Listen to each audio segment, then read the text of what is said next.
Assalamualaikum warahmatullahi wabarakatuh.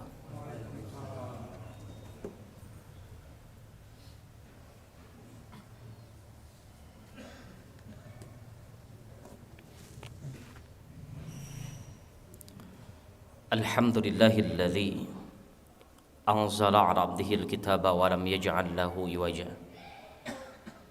Kaiman liyunzira ba'san syadidan min ladunhu wa yubashshirul mu'minin alladzina ya'maluna as-salihati anna lahum ajran hasana. Asyhadu an la ilaha illallah wahdahu la syarika lah wa asyhadu anna Muhammadan abduhu wa rasuluhu alladzi la nabiyya ba'dah. Faqala Allah Ta'ala fi kitabihil karim, a'udzu billahi minasy syaithanir rajim. Ya ayyuhalladzina amanu taqullaha haqqa tuqatih wa la tamutunna illa wa antum muslimun. Faqala Allah Ta'ala fi kitabihil mubin, ya ayyuhan nasu taqu rabbakumul ladzi khalaqakum min nafsin wahidah wa khalaqa minha zawjaha wa batha minhuma rijalan katsiran wa nisaa. Wattaqullaha alladzi tasaaluna bihi wal arham innallaha kana 'alaikum raqiba. Usikum nafsi wa iyya bittaqullah faqad fazal muttaqun.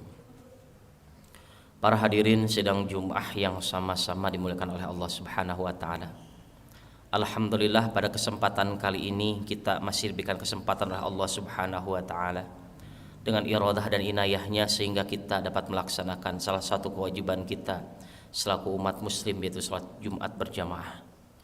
Salawat serta salam kita curah limpahkan kepada junjungan kita kekasih Allah Habibana wa Nabiyana Muhammad sallallahu alaihi wasallam, yang mana dengan jasa beliau telah membawa kita dari zaman yang penuh dengan kebiadaban berubah menjadi zaman yang penuh dengan peradaban, yang mana dengan jasa beliau pula telah membawa kita dari zaman yang disebutnya zaman jahiliyah kepada zaman nur fauqa nur, cahaya yang mana cahaya itu diberikan oleh Allah Subhanahu wa taala kepada kita semuanya.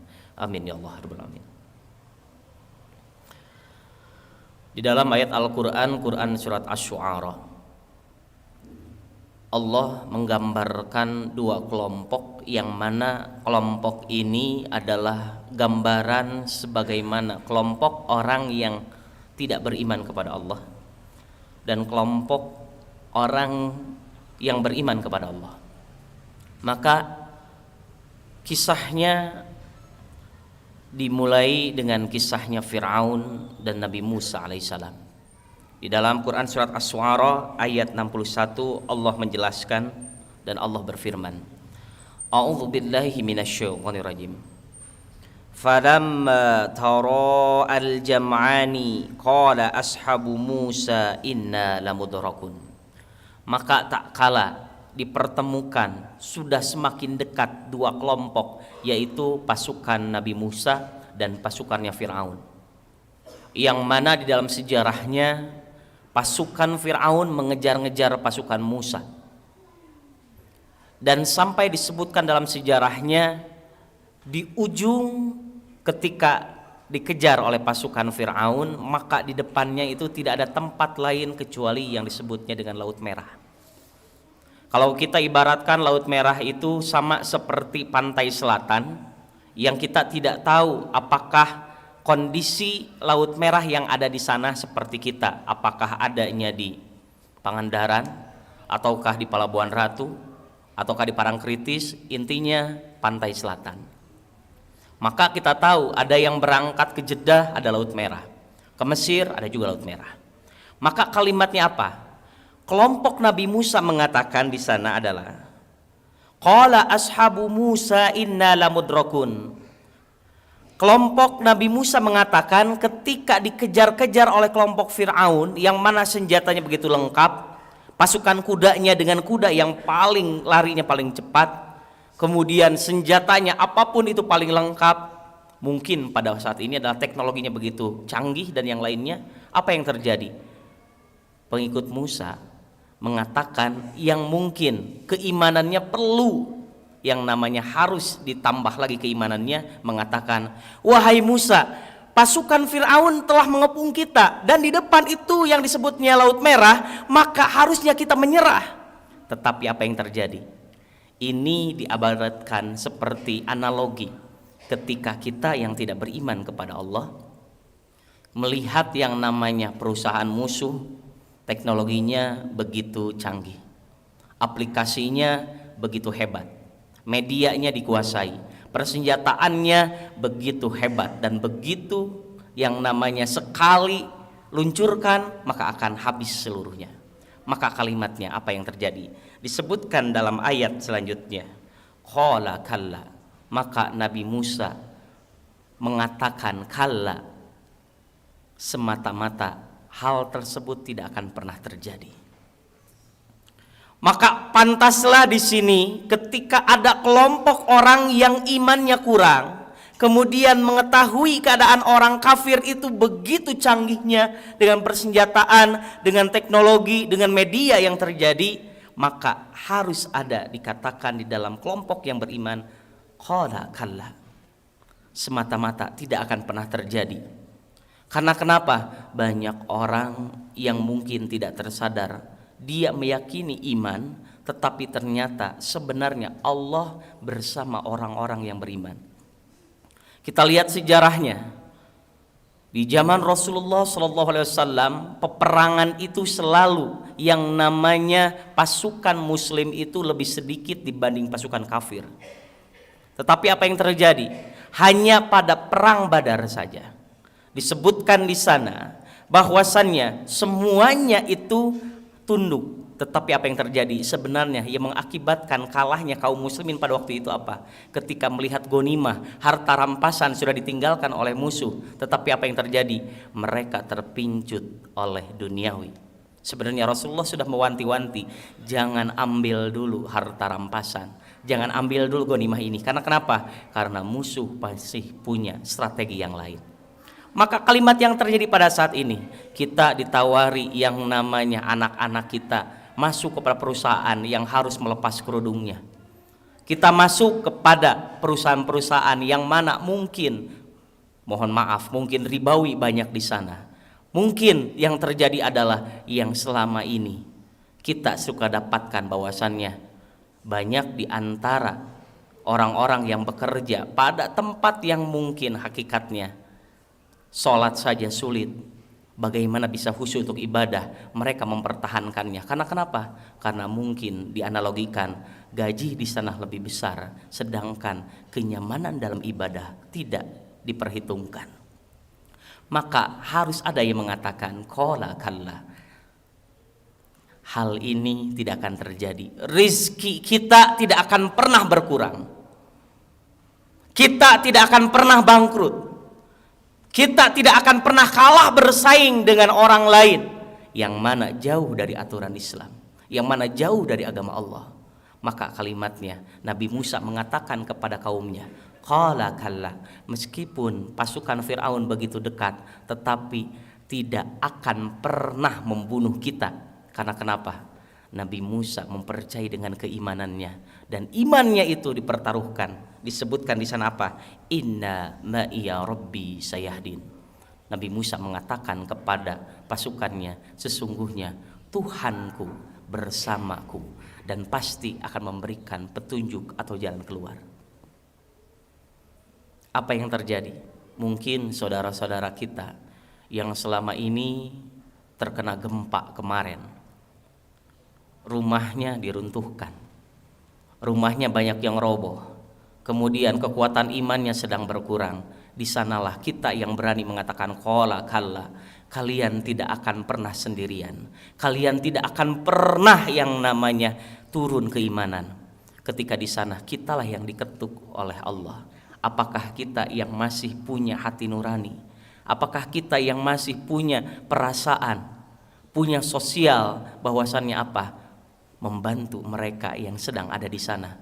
Apakah kita pernah merasakan ketika kita sedang memasukkan atau memakan makanan kita selama ini, yang sampai 2 piring, 3 piring kita nambah, tetapi di sana yang masih kekurangan kelaparan, air pun kekurangan, kemudian logistik pun kekurangan, kemudian tempat tinggal pun yang dulunya begitu megah, begitu enak, bertingkat-tingkat, sekarang hanya tinggal tenda, itu pun kalau ada tendanya. Maka kalimatnya di sini sama keadaannya. Cuman kejadiannya adalah yang dikikis pada saat ini, yang berkurang pada saat ini adalah bagaimana iman kita peduli kepada mereka. Apakah kita termasuk orang yang mengatakan qala kalla, semata-mata mereka tidak akan pernah miskin, mereka tidak akan pernah merasa kekurangan. Karena kenapa? Inna ma'iya rabbi sayahdin, sesungguhnya Tuhanku akan bersamaku dan akan memberikan jalan keluar. Dan salah satu jalan keluarnya adalah pedulinya kita kepada mereka. Barakallahu li wa lakum wa nafan min ayati wa dzikril hakim. Innahu was-samiul alim.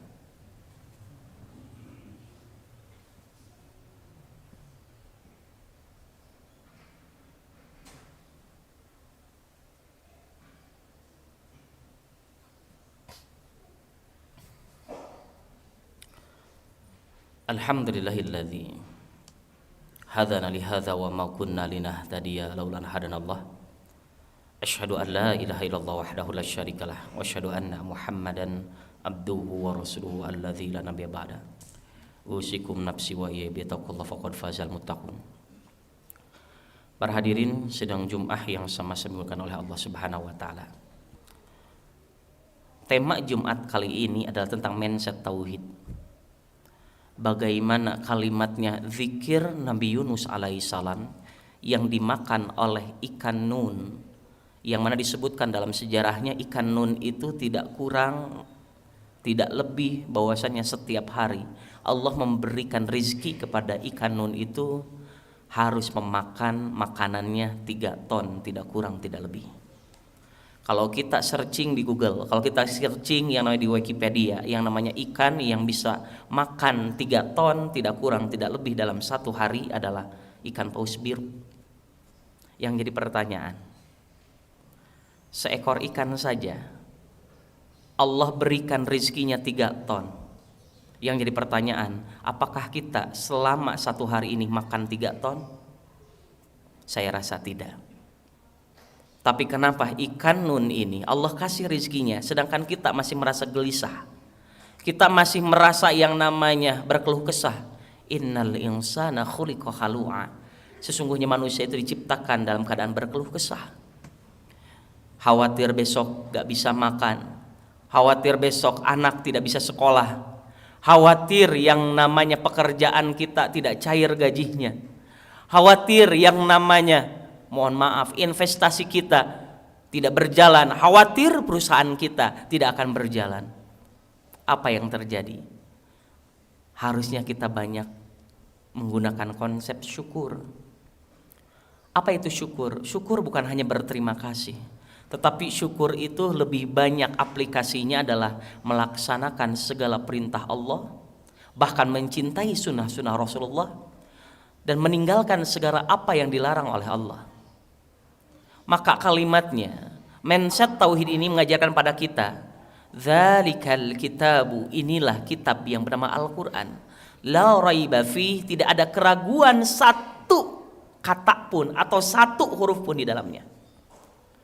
Kalau kita percaya kepada motivasi manusia yang akan membangkitkan kita untuk menjadi orang yang lebih baik, kenapa kita tidak percaya terhadap motivasi Allah? Bukankah kita percaya bahwasannya Al-Quran ini adalah banyak motivasi-motivasi untuk hidup kita, sehingga hudan lil muttaqin, petunjuk bagi orang-orang yang mencari petunjuknya. Orang yang muttaqin itu adalah orang yang senantiasa selalu mencari petunjuk kepada Allah. Maka kebanyakan di antara kita ketika kita punya masalah, banyak yang curhat kepada manusia, sehingga yang terjadi berharap kepada manusia dan akhirnya kita banyak dikecewakan oleh manusia. Yang terjadi gempa pada saat ini banyak berharap kepada manusia, hakikatnya apa? Coba lihat prinsipnya Nabi Yunus alaihissalam ketika dimakan oleh ikan nun. Kemudian berbeda pendapat, ada yang mengatakan 3 hari 3 malam, ada yang mengatakan 40 hari 40 malam. Apa yang terjadi? Kita bayangkan berada di perut ikan. Kemudian fanadha fi dzulumat, disebutkan dalam ayat Al-Qur'annya, Nabi Yunus berdoa di dalam kegelapan, dan disebutkan kegelapan di sana ada 3 kegelapan yang digambarkan di dalam kisah Nabi Yunus alaihissalam. Apa kegelapan pertama? Kegelapan pertama adalah kegelapannya malam. Coba bayangkan malam pada waktu zaman Nabi Yunus tidak ada lampu, mungkin pada waktu itu. Kemudian kegelapan kedua, kegelapan di dasar laut. Dan kegelapan ketiga, kegelapan yang berada di perutnya ikan. Sama seperti kita, kalau kita merasakan kehidupan ini adalah gelap, ketika bisnis kita bangkrut kita merasa gelap. Ketika anak kita belum soleh, maka kita merasa gelap dalam keluarga kita. Ketika istri kita atau pasangan kita tidak dalam keadaan solehah, maka kita merasa gelap dengan pasangan kita. Atau bahkan ketika kita dalam bisnis kita terombang-ambing, belum tahu bagaimana untungnya, kita merasakan kegelapan. Sama seperti yang dirasakan oleh Nabi Yunus alaihissalam.